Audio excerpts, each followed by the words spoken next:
Assalamualaikum warahmatullahi wabarakatuh. Kami dari kelompok satu akan menjelaskan tugas dari kelompok kami tentang tantangan penerapan manajemen dan smart ASN di Kementerian PU.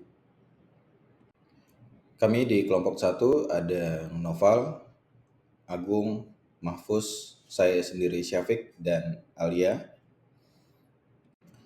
Untuk isu yang kami angkat di Kementerian PU ada tiga. Yang pertama ada disiplin administrasi dan ketepatan waktu laporan masih rendah. Kemudian ada kompleksitas koordinasi lintas sektor. Kemudian yang ketiga, rendahnya literasi digital dalam pengelolaan pembiayaan.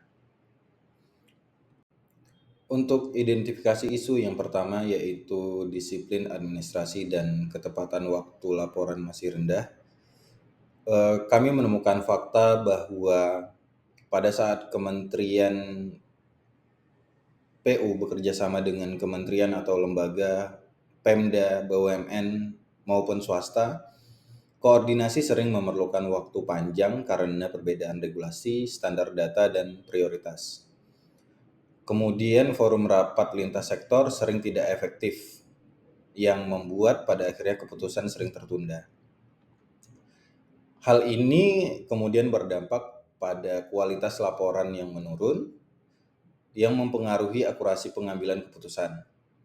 Kemudian proses kerja menjadi lambat karena laporan menjadi dasar bagi tahapan berikutnya.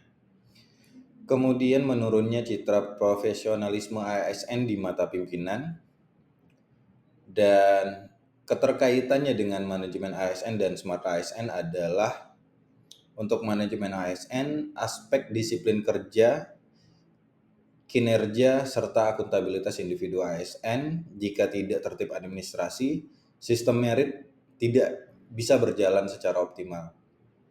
Kemudian untuk smart ASN, keterkaitannya mengedepankan ASN yang profesional, tepat waktu, dan berorientasi pada hasil. Ketidakdisiplinan laporan akan menghambat produktivitas dan target kinerja. Baik, selanjutnya untuk identifikasi isu yang kedua, yaitu adalah kompleksitas koordinasi lintas sektor. Untuk data atau faktanya, yaitu adalah bahwa terkait isu ini, beberapa laporan kegiatan, notulensi, dan dokumen evaluasi masih diselesaikan mendekati tenggat waktu. Kemudian dokumen yang terburu-buru sering membutuhkan revisi berulang. Dan juga ASN itu cenderung menunggu instruksi atasan, bukan proaktif menyelesaikan atau inisiatif. Kemudian dampak jika isu ini tidak diselesaikan, yaitu akan terjadi keterlambatan dalam sinkronisasi program pembiayaan, lalu potensi tumpang tindih proyek dan duplikasi anggaran, dan juga menurunkan efektivitas program infrastruktur yang seharusnya terintegrasi. Kemudian untuk terkaitannya dengan manajemen ASN dan smart ASN, untuk manajemen ASN yaitu menuntut kompetensi kolaborasi, komunikasi, dan kemampuan membangun jejaring antar instansi. Dan untuk keterkaitan smart ASN, yaitu menekankan kolaborasi lintas sektor berbasis data. Tanpa koordinasi yang baik, ASN itu tidak bisa memenuhi tuntutan kerja lintas batas sektor. Selanjutnya, untuk identifikasi isu yang ketiga, yaitu adalah rendahnya literasi digital dalam pengelolaan pembiayaan. Untuk deskripsinya, yaitu adalah bahwa sebagian ASN itu masih kesulitan memanfaatkan aplikasi seperti e-office, e-monitoring, atau sistem keuangan yang digital. Lalu juga penginputan data itu kadang lambat atau tidak sesuai formatnya karena kurangnya pemahaman dan juga pemanfaatan teknologi itu belum maksimal untuk analisis data pembiayaan. Kemudian dampak jika isu ini tidak terselesaikan, yaitu adalah pengelolaan data pembiayaannya tidak optimal, sehingga analisis programnya pun tidak akurat. Dan juga efisiensi kerja menurun karena masih banyak pekerjaan manual dan tentunya menimbulkan kesenjangan kompetensi antar pegawai. Dan untuk keterkaitannya dengan manajemen dan smart ASN, yaitu untuk yang manajemen ASN terkait pengembangan kompetensi dan pembinaan karir. Jika literasi digital rendah, ASN akan sulit memenuhi standar kompetensi yang ditetapkan dalam sistem merit. Dan untuk smart ASN itu dituntut melek teknologi, inovatif, dan adaptif. Literasi digital rendah membuat ASN tertinggal dari target transformasi digital birokrasi. Selanjutnya kita dapat mengetahui beberapa isu utama yang harus menjadi perhatian dan pengelolaan di lingkungan kita, khususnya pada Kementerian Kerjaan PU. Jadi dalam slide ini kita dapat melihat ada 3 isu utama yang telah dianalisis menggunakan kriteria urgency, seriousness, and growth. Tiga isu ini memiliki total skor yang berbeda-beda, yang akan kita bahas lebih lanjut. Jadi isu pertama itu adalah disiplin administrasi dan ketepatan waktu laporan. Jadi untuk isu pertama ini, isu ini memiliki nilai urgensi 4, seriusness 4, dan growth 4, yang menjadikannya salah satu isu penting yang harus diperhatikan. Jadi tanpa administrasi dan ketepatan waktu dalam pelaporan, sistem pengelolaan tidak akan berjalan dengan efektif, yang pada akhirnya dapat mempengaruhi pengambilan putusan dan tujuan strategis yang ingin dicapai oleh organisasi atau pemerintahan. Jadi isu kedua yaitu adalah mengenai kompleksitas koordinasi lintas sektor. Pada isu ini, nilai urgensi adalah 3, seriusness adalah 4, dan growth 4. Kompleksitas dalam koordinasi antar sektor dapat menghambat kerjasama antar berbagai instansi yang seharusnya dapat berkolaborasi untuk mencapai tujuan bersama. Jadi keterlambatan dalam menyelesaikan masalah yang membutuhkan koordinasi lintas sektor sendiri itu dapat memperlambat proses pembangunan dan menghambat pencapaian target nasional.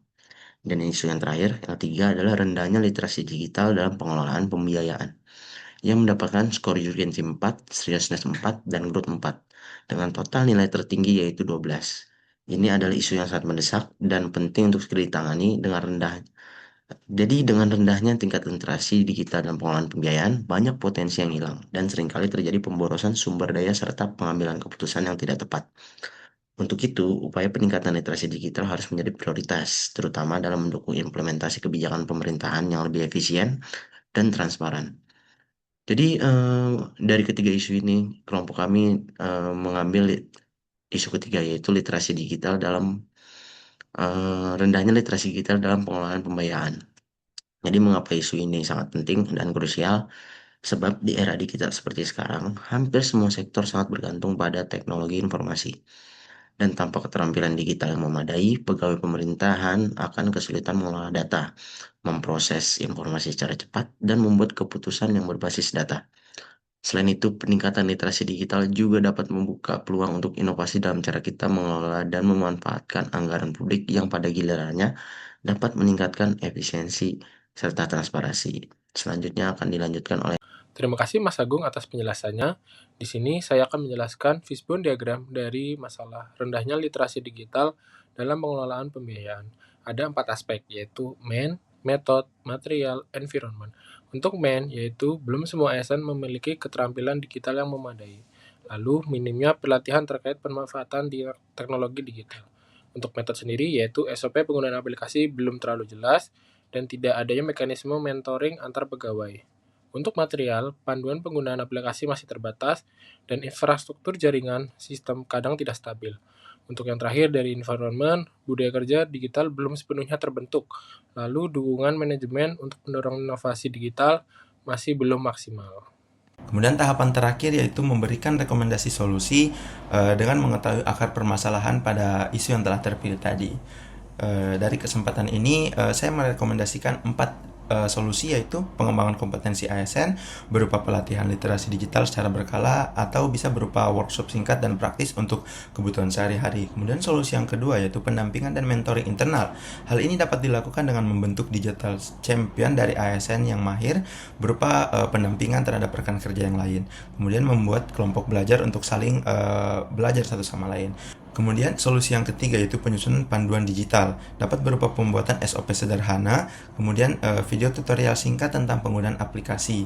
Dan yang terakhir yaitu monitoring dan evaluasi. Hal ini dapat berupa reward bagi ASN yang aktif berinovasi secara digital dengan indikator yang dicapai, yaitu kecepatan input data, ketepatan format, dan jumlah ASN yang mahir menggunakan aplikasi tersebut.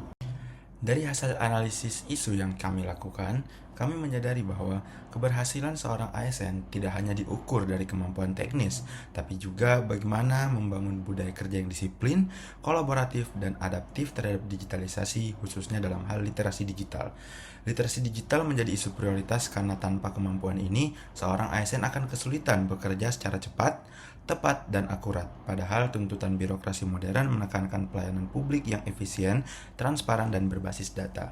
Refleksi ini juga membuka mata kami semua bahwa budaya kerja dalam Kementerian Pekerjaan Umum yang menekankan integritas, profesionalisme, dan sinergi sebenarnya selaras dengan upaya peningkatan literasi digital.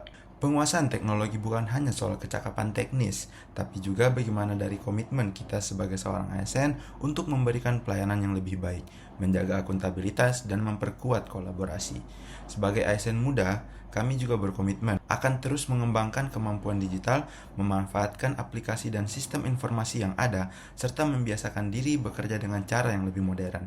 Dengan begitu, kami tidak hanya mendukung terwujudnya budaya kerja pekerjaan umum yang unggul, tapi juga berkontribusi pada pencapaian Smart ASN, yaitu ASN yang adaptif, profesional, dan berdaya saing di era digital.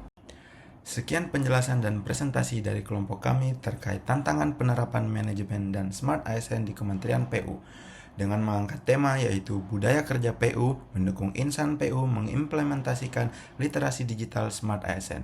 Terima kasih telah menyaksikan. Assalamualaikum warahmatullahi wabarakatuh.